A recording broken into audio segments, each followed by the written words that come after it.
دیگر بھی موضوعات ہوں گے، آپ کے کچھ سوالات ہیں ان پہ بھی بات کریں گے، لیکن سب سے پہلے ہم ضیاء الدین صاحب کو کچھ یاد کرتے ہیں اور آپ کو دکھاتے ہیں کہ بہت ساری انہوں نے ہمارے مختلف پروگرامز میں کیا باتیں کہیں۔ سولنگی صاحب، آپ کچھ اگر ان کے بارے میں کہنا چاہتے ہیں تو اب سے آغاز کر دیجئے، پھر ہم وہ ویڈیوز بھی ناظرین کو دکھلاتے ہیں۔ شکریہ رضا۔ ضیاء الدین صاحب کے لیے یہ کہنا کہ وہ یہ کرتے تھے اور وہ کرتے تھے، یہ کہتے تھے، یہ انہوں نے کیا، ان کے لیے جو زمان ماضی کا صیغہ استعمال کرنا ایک بہت ایک ایک پرابلمیٹک بات ہے، جی کیونکہ وہ لوگ جو جن کا کام زندہ ہے، جن ہم، کے الفاظ زندہ ہیں، جن کی تحریر زندہ ہے، ان کے لیے ماضی کا صیغہ استعمال کرنا بڑا مشکل کام ہے۔ صحیح۔ لیکن بات یہ ہے کہ ضیاء الدین صاحب آدھی صدی سے زائد تقریباً 60 سال تک انہوں نے صحافت کی ہے اس ملک کے اندر، اور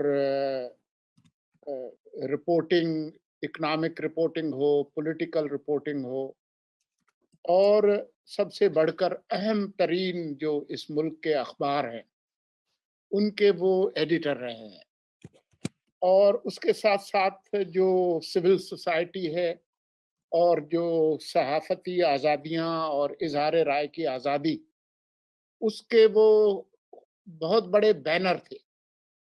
تو اس لیے ان کی زندگی پر ہم ایک تفصیلی پروگرام کریں گے آنے والا جو سنیچر یا ہفتے کا روز ہے، ایک خصوصی پروگرام کریں گے اور ان کی زندگی اور کام کے بارے میں ہم زیادہ تفصیل سے بات کریں گے۔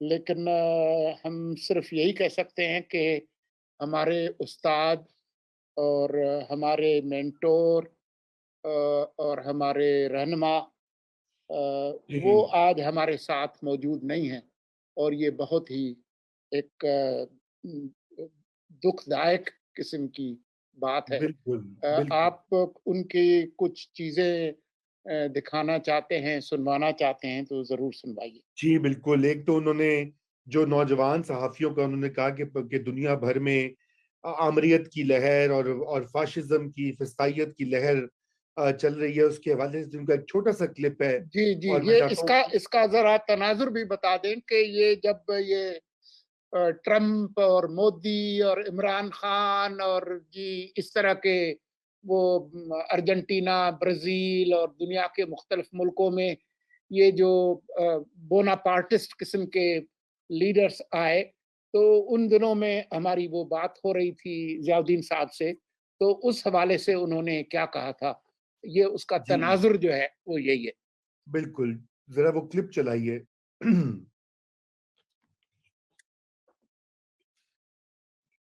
دنیا میں جو ایک لہر چل رہی ہے وہ یہی اسی پہ ہے کہ اسٹرانگ ڈکٹیٹوریل ریجیمز جو ہے نا وہ ایک لہر چل پڑی ہے، خاص کر رائٹسٹ لبرل، تو وہ اس کا اثر پاکستان پہ بھی پڑے گا، کیونکہ آلریڈی ہم اسی ڈھرے میں آ گئے ہیں۔ اب how to get out of it, یہ بہت بڑا چیلنج ہوگا۔ اب نئے جو جنریشن جو آئے گی اس پہ ڈیپینڈ کرے گا کہ وہ کیسے اس کو ہینڈل کرے گی۔ جی بالکل، اس کے علاوہ بھی متعدد ہمارے پروگرامز میں ضیاء الدین صاحب نے تاریخ کے حوالے سے، چاہے وہ بے نظیر بھٹو صاحبہ کا دور ہو اور اس کے دوران جو ریشہ دوانیاں، جو سازشیں ہوئیں، جس طرح سے اقتدار ان کو منتقل نہیں کیا گیا، غلام اسحاق خان اس وقت کے صدر تھے اور باوجود اس کے کہ وہ جیت گئی انتخابات، وہ ان کو نہیں منتقل کیا۔ یہ ایک چھوٹی سی ویڈیو بھی دیکھ لیجئے۔ اس کے بعد ہمیں مطیع اللہ جان صاحب نے جوائن کیا ہے۔ مطیع اللہ جان صاحب نے آج ان کا نماز جنازہ جو تھی اس کو لائیو کور بھی کیا۔ ان کے بڑے قریبی ساتھی بھی ہیں، ہمارے بھی ساتھی ہیں مطیع اللہ صاحب، تو ان سے بھی ہم بات کریں گے۔ ذرا یہ ویڈیو چلا دیجئے، اس کے بعد ہم مطیع اللہ صاحب سے بات کرتے ہیں۔ جی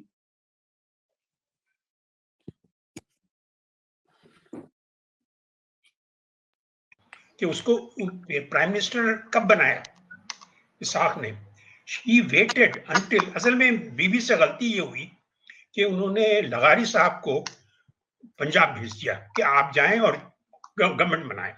لغاری صاحب began feudal aristocrat plus chief civil servant, وہ اپنے گھر میں بیٹھے رہے کیونکہ اس وقت سچویشن یہ تھی نمبر آف ووٹس کی, پی پی پی کے پاس اور پی ایم ایل این کے پاس تقریباً برابر ووٹس تھے, لیکن زیادہ تر انڈیپینڈنٹس تھے, اور انڈیپینڈنٹس جس کے پاس بھی جاتے ان کی حکومت بنتی.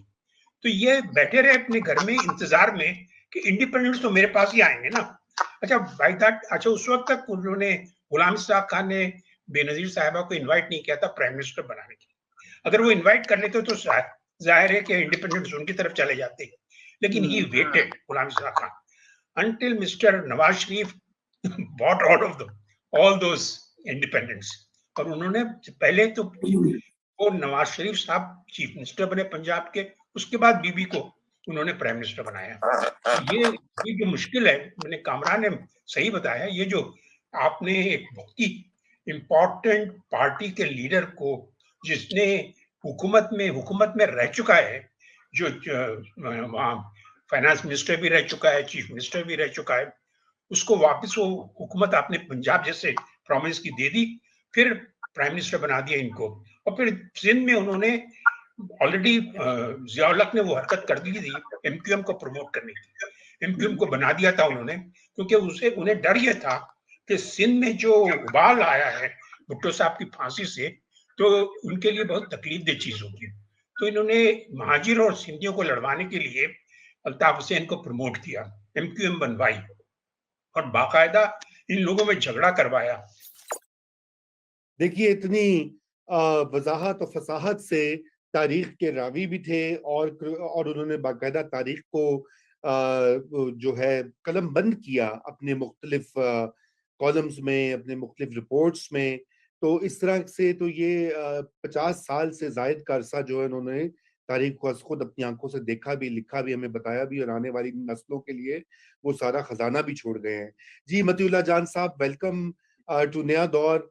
کچھ ضیاء الدین صاحب کے بارے میں آپ سے بات چیت ہو جائے, اور پھر اس کے بعد ہم آپ سے گفتگو کریں گے جو آج علی وزیر صاحب کے کیس کی ایک بار پھر ضمانت کی جو تھی ہیئرنگ وہ آگے چلی گئی, اور کیا بنا, کبھی جج نہیں تو کبھی وکیل نہیں, اس کے اوپر بات کریں گے. لیکن پہلے ضیاء الدین صاحب کی یاد میں کچھ جو آپ نے دیکھا, آپ نے بہت سے لوگوں سے آج بات بھی کی, ذرا اس کا بھی ہم ناظرین کو بتائیے اور اپنے بھی تاثرات دیجیے.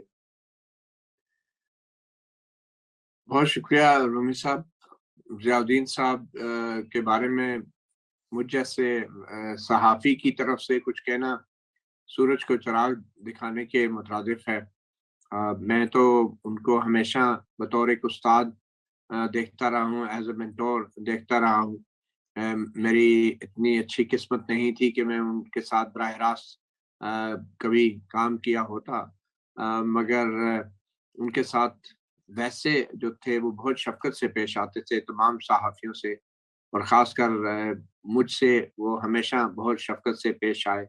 بہت سے جب بھی کسی میٹنگ میں سوالات بھی کرنے پڑے, میں نے جس طرح بھی کیے, انہوں نے بڑے تحمل سے سنے بھی, اور مجھے موقع بھی دیا بات کرنے کا جن میٹنگز کو انہوں نے کنڈکٹ کیا. اور کچھ ان کے ساتھ جو گفتگو ہوتی رہی تو کچھ باتیں بھی ان کی ابھی یاد آتی ہیں. پہلے بھی ایک دوست سے آج ہی ذکر کر رہا تھا کہ انہوں نے ایک دفعہ یہ بتایا کہ بے نظیر بھٹو نے ان سے پوچھا کہ ضیاء الدین صاحب میں آپ کو لیے کچھ کرنا چاہتی ہوں اور میں آپ کو کچھ گفٹ کے طور پہ دینا چاہتی ہوں. جس پہ ضیاء الدین صاحب نے کہا کہ بطور صحافی تو میں آپ سے کسی قسم کا کوئی گفٹ نہیں لے سکتا, آپ پرائم منسٹر ہیں اس ملک کی. تو انہوں نے کہا تو پھر میں کیسے, آپ کب یہ گفٹ لیں گے؟ تو انہوں نے کہا جب تک میں صحافی ہوں تو یہ میں نہیں لے سکتا. تو بے نظیر نے پوچھا پھر آپ ریٹائر کب ہوں گے؟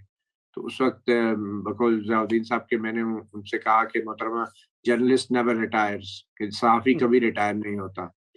تو یہ کچھ مثال تھی, اور میں نے آج تک 25-26 سال کی صحافت کے دوران ہر صحافی کے بارے میں کچھ نہ کچھ تو آپ بات سنتے ہیں, دیکھتے بھی ہیں, مگر ضیاء الدین صاحب ایک واحد شخصیت تھے کہ کبھی زندگی میں کبھی نہیں سنا ان کے بارے میں کہ کوئی انہوں نے کسی حکومت کے ساتھ کوئی مخصوص رابطے رکھے ہوں.